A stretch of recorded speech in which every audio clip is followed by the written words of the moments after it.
নাহিদের স্ট্যাটাস নিয়ে তোলপাড়। মির্জা ফখরুলের বক্তব্যের প্রতিক্রিয়ায় নাহিদ বলছে যে জরুরি অবস্থা বা 111-এর সরকার আনতে চাচ্ছে বিএনপি। আসলে কি 111 আসতেছে? আওয়ামী শিবিরে উল্লাস, গর্ত থেকে বাইর হয়ে মিলিটারি কুয়ের স্বপ্ন দেখতেছে। স্বপ্ন দেখা ভালো, ওদের ড্যাডি ওই যে সোহার্দির বডিগার্ডও প্রচুর স্বপ্ন দেখতো। স্বপ্ন দেখতে দেখতে তার স্বপ্ন দোষও হইতো। আল্লাহ বাঁচাইছে, তৈজসপত্র যদি জায়গা মতো পড়লোই নি, তাহলে আরো কয়টা আজ দহা জন্মাইলনি। দুটাই জান কালা কালা করে দিছে। আরো কয়টা থাকলে কি হইল নি আল্লাহ জানে। আমি নিজেও কইছি যে ওয়াকার কি সিসির মতো সরকার বানাইতে চায়। তাই অনেকের মনে হইতে পারে দাদাই তো কইছিল, তাইলে হইতেছেটা কি?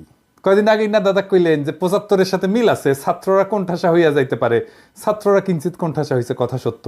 কিন্তু আমি এটাও মনে করি ছাত্ররা রাইট স্ট্র্যাটেজি নিলে এই অবস্থা থেকে উত্তরণ সম্ভব। প্রথমে আমরা কুয়ের বা জরুরি অবস্থার সম্ভাবনার কথা নিয়ে ভাবি। তার আগে একটা জিনিস বলে নি, সেটা হইতেছে যে রাজনীতিতে প্রিএমটিভ মেজার বলে কিছু কথা আছে, মানে আগে থাকতেই একটা ব্যবস্থা নেওয়া। তো ওয়াকারকে যখন বলছি যে সিসির মতো সরকার বানাইতে চাই কিনা, ওইটা ওয়াকারকে আমি সতর্ক করছি যে এই কামটা কইরেন না, সেই কথাটাই বলছি। তার মানে এইটা না যে ওয়াকার এটা করিচ্ছে। যদি সিসির মতো সরকার বানানোর বদ মতলব থাকে তাহলে সাবধান হইয়া যান। এটাই হইতেছে ওই ভিডিওর বার্তা। আমি আগেও বলছি, আবারও বলতেছি যে 75-এর সাথে এখনকার কয়েকটা মিলের জায়গা আছে। তবে আর্মিতে একটা বড় তফাত আছে, বিশাল বড় তফাত 75-এর সাথে। 75-এ আর্মির একটা ছোট অংশ বিপ্লব করছিল। আর বিপ্লবের পরে শেখ মুজিব জয় বাংলা হইয়া যাওয়ার পরে জনগণ মাঠে নেমে আসা ওই বিপ্লবী শক্তিকে অভিষিক্ত করছিল। আর 24-এ আর্মি মাঠে বিপ্লব দমন করার জন্য মাঠে ছিল। তারা প্রথম দিকে জনতার দিকে গুলিও করছে। আর্মির ড্রোন আকাশে উড়াইয়া সেটা দিয়ে গোয়েন্দা তথ্য দিছে যে কোটি কোটি বিক্ষোভকারীরা কুটি থেকে প্রতিরোধ করিচ্ছে। আর ওই পুলিশ সেই তথ্য পেয়ে আন্দোলনকারীদের বিক্ষোভকারীদের চিহ্নিত কইরা ওই জায়গায় স্নাইপার পাঠাইছে। এলাকা ব্লক রেড দিয়া কারফিউ দিয়ে আন্দোলনকারীদের আটক করেছিল না আর্মি? আমরা তো ভুলি নাই, তাই না? এই ভূমিকা রাখার পরেও আর্মির সৈনিক আর জুনিয়র অফিসাররা একটা সময় গুলি চালাইতে অস্বীকার করছে। সেটা হইতেছে 5ই অগাস্ট সকালে। এই যে হাসিনার আজ্ঞাসনা থেকে শুরু কইরা গুলি চালাইতে অস্বীকার করা, এটাকেই বলে বিপ্লবী রূপান্তর। আর্মির এই সেকশন মানে জুনিয়র অফিসার আর সৈনিক লেভেলে একটা বিপ্লবী রূপান্তর ঘটিছে। এই আর্মি হাসিনার আর্মি না, এই আর্মি জনগণের আর্মি, জনতার আকাঙ্ক্ষার সাথে থাকা এক গণমানুষের বাহিনী, এক গণবাহিনী। এটা আমি আর্মিকে তেল দেওয়ার জন্য বলতেছি না। আপনারা যারা 5ই আগস্টের রাস্তায় ছিলেন তারা জানেন যে এই আর্মি জনতার পক্ষ হইয়া হাসিনার পুলিশের বিরুদ্ধে, ছাত্রলীগ যুবলীগের গুন্ডাদের বিরুদ্ধে গুলি ছুটতেছে। আর্মি হাসিনার শাসনের খুঁটির বিরুদ্ধে দাঁড়াইছে। আর্মি হাসিনার শাসন, হাসিনার ছায়া থেকে বাইর হয়ে আসছে। এটাই রূপান্তর। তার অস্ত্রের নল ঘুরে গেছে শাসকের দিকে। এইটার প্রতীকী মূল্য অপরিসীম। এই বাহিনী অন্তত এখন জনতার বিরুদ্ধে দাঁড়াবে না। তারপরেও বলা যায় না, কু করতে তো বেশি লোক লাগে না। 111-এর সময় তো কু করেছিল 10-12 জন নাকি শুনেছি। তাই আমি বলতেছি না কু হওয়ার সম্ভাবনা শূন্য, হইলেও হইতে পারে। তবে আমি চাই এটা কু হোক, তাহলে টেরাম টেরাম যুদ্ধ হবে। হ্যাঁ, কু হইলে ভালো হবে। কেন ভালো হবে আজের দেখি। এখন কোনো কু হইলে সেটা ভারতীয় মদতে হইছে বলে জনমানুষের ধারণা জন্মাবে। আর তা হইলে খালেদ মোশাররফের পরিণতি বহন করতে হবে কুয়ের নেতাদের। আর্মির ইন্ডিয়া প্রভাবিত সেনা অফিসাররা একেবারে জয় বাংলা হয়ে যাবে। শুধু তাই না, বাংলাদেশে ইন্ডিয়ান সব স্ট্যাবলিশমেন্ট জয় বাংলা হয়ে যাবে। জুলাই বিপ্লবে যা যা দুর্বলতা ছিল, যা যা অসমাপ্ত কাজ ছিল, সেইগুলো সমাপ্ত হবে। যেমন চুপ্পুনাই হয়ে যাবে। ধানমন্ডি 32 নম্বর বুলডোজার দিয়ে মাটিতে মিশিয়ে দেওয়া হবে। ইন্ডিয়ান এম্বাসি ক্লোজ করে দেওয়া হবে। ছায়ানট উদিসি বন্ধ করে দেওয়া হবে। ফ্যাসিবাদের যে দালালগুলো এখন মাথা তুলতেছে সেইগুলো বরাবর করে দেওয়া হবে। আর ভারতের আলো আর দিল্লি স্টার, ওই নিয়ে কিছু বলছি আমি? বলি নাই। হ্যাঁ হ্যাঁ, খালেদ মোশাররফের কু 3 দিন টিকেছিল। এই কু 3 ঘন্টা টিকবে কিনা সন্দেহ আছে। তখন সেনাবাহিনীর মধ্যে লিফলেট ছড়ানো হয়েছিল, ওই যে 75-এ নভেম্বর বিপ্লবের সময়। এখন পিনাকি আর ইলিয়াস ভিডিও বানাবি আর সেনাবাহিনীর জুনিয়র অফিসার আর সৈনিকদের আহ্বান জানাবে। দুই না পাল্টাইছে। বাংলাদেশের মানুষ রক্ত দিয়া বিজয় ছিনায় আনছে, সেই মানুষ ঘরে ফিরে গেছে সত্য, কিন্তু জুলাই বিপ্লবের ক্ষত সারে নাই, বুকের আগুন নেভে নাই। এই অগ্নিগর্ভ অবস্থায় জরুরি অবস্থা বা কু হান্দায় দেবে তেল ছাড়া, যেন এরপর কখনোই আর কু অভ্যাসের কথা কারো মাথাতে না আসে।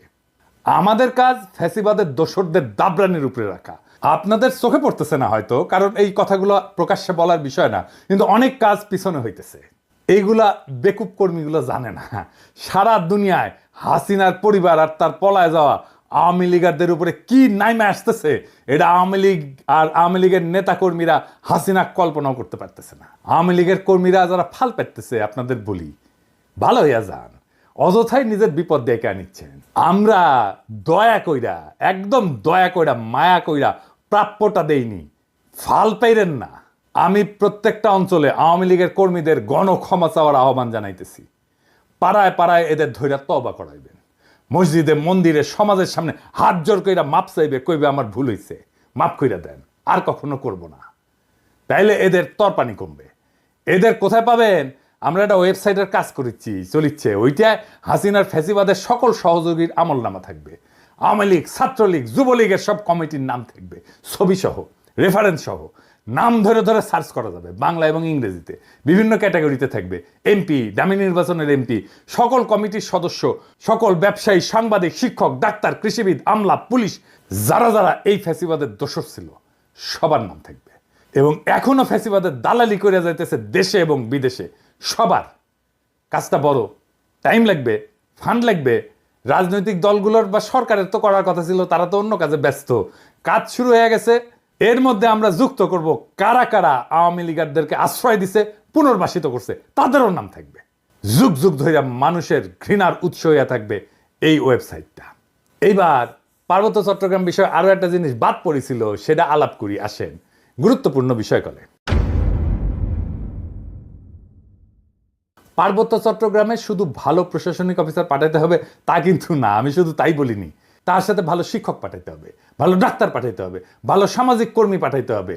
ওইখানে পার্বত্য অঞ্চলে বিকেএসপির মতো কয়েকটা প্রতিষ্ঠান তৈরি করতে হবে। পাহাড়ি ছেলে মেয়েদের শরীরে শক্তি আর এনার্জি বেশি থাকে, পাহাড়ি পথে চলাচল করে, কঠিন পরিশ্রমের জীবন, এই জন্যে শরীরে এনার্জি বেশি, মেদ কম। এছাড়া এরা সব অর্গানিক খাবার খায়, কিন্তু ভালো খাবার খায়, বিশুদ্ধ খাবার খায়, শরীরে আরো আলাদা এনার্জি থাকার পিছনে এটাও একটা কারণ। তাই দেখবেন অনেক খেলোয়াড় বের হয় ওদের মধ্যে থেকে। আপনি বিকেএসপি করেন কয়েকটা, আমি বাজি ধরতে রাজি আছি, ওদের অনেকেই অলিম্পিকে মেডেল জিতবে 10 বছরের মধ্যে। পাহাড়ি তরুণ যুবকেরা খেলায় যুক্ত হবে ব্যাপকভাবে, উৎসাহ নিয়ে। তারা যদি অলিম্পিকে মেডেল জেতে, যাই জিতুক, সোনা রূপা ব্রোঞ্জ যেটাই জিতুক, সেটাই তো প্রথম হবে বাংলাদেশে, তাই না? ওই পাহাড়ের ছেলে মেয়েকে সমতলের মানুষ মাথায় তুইলা নাচবে। আপনার কোনো পরিশ্রম নাই, বুঝানোর দরকার নাই, সেমিনার সিম্পোজিয়াম করে মাথায় টাক ফেলায় দেওয়ার দরকার নাই। খেলাই হয়ে উঠতে পারে পাহাড়ি আর সমতলের ঐক্যের প্রতীক। বিশাল কাজ হয়ে যাবে। আরে ভাই, রাজনীতি তো আছে, কিন্তু আপনার আগ্রহ, উৎসাহ, মোটিভেশনের একটা জায়গা লাগবে তো, যেটা নিয়ে আপনি আনন্দিত হবেন, যেটা নিয়ে আপনি আপনার জীবনের সমস্ত দুঃখ কষ্ট ভুলে যাবেন। আপনার দুঃখ কষ্ট ভুলে ফেলার প্রতীক হয়ে উঠবে ওই পাহাড়ের ছেলেটা যে অলিম্পিকে একটা মেডেল নিয়ে আসছে। খেলাধুলার মাধ্যমে ওদেরকে যদি সংযুক্ত করা যায়, সারা দেশব্যাপী একটা যোগসূত্র তৈরি হবে পাহাড়ি এবং সমতলীদের মধ্যে। আমার পাঠক দর্শকদের বলি, আমার ক্ষুদ্র ভ্রাতারা স্লোগান দেয়, 7 সিস্টার থাকবে না রে। ভাসানির রেফারেন্সে বলে আসাম আমার, 7 সিস্টারসও আমার। এই 7 সিস্টার কেন ভারত রাখতে পারতেছে না? পারতেছে না কারণ এই জাতিগোষ্ঠীর সাথে ন্যায্য আচরণ করতেছে না। এই অঞ্চলে 7 সিস্টার্স, রাখাইন আর আমাদের পার্বত্য চট্টগ্রাম মিলা যে জনজাতি উত্থিত হবে, বাংলাদেশকে যদি তার নেতা হয়ে উঠতে হয়, তাহলে আমাদের পার্বত্য চট্টগ্রামের পরীক্ষায় উত্তীর্ণ হতে হবে। এইটা আমাদের টেস্ট কেস। কয়েক লাখ পাহাড়ি নাগরিকদের যদি আমরা আস্থায় নিতে না পারি, আমরা এই অঞ্চলের নেতা হব কিভাবে? কোটি কোটি মানুষের পারবো না তো। তাই আমাদের মাইন্ডসেট এমনভাবে তৈরি করতে হবে যে আমরা বাংলাদেশ পথ দেখাবো। ভারত যেই সমস্যার সমাধান করতে পারে নাই, যেই কারণে 7 সিস্টার আজকেও অগ্নিগর্ভ, সেই সমস্যার সমাধান আমরা দিতে পারবো। এই আস্থা তৈরি করতে হবে, এই আস্থা তৈরি করতে পারতে হবে। এই অঞ্চলে যদি কয়েকটা নতুন রাষ্ট্র তৈরি হইতে পারে, তাহলে তাদের সাথে একটা কনফেডারেশন গড়ার উদ্যোগ নেবে বাংলাদেশ। সেই প্রস্তুতি রাখতে হবে। তো কেন কনফেডারেশন করবে? এখন যদি তারা দেখে আমাদের পার্বত্য চট্টগ্রামের কয়েক লাখ নাগরিক খুশি না বাংলাদেশের রাজনৈতিক নেতৃত্বের প্রতি, তাহলে তারা কি আমাদের সাথে কনফেডারেশন আসবে? আসবে না তো। আবার আসেন ওই ধানমন্ডি 32 নম্বরের আলাপটা সেরে নিই। আমি কইছি যে কু হইলে ধানমন্ডি 32 নম্বর বুলডোজার দিয়ে মাটিতে মিশিয়ে দেওয়া হবে। অনেকের মনে হইতে পারে যে কু না হইলে কি থাকবে?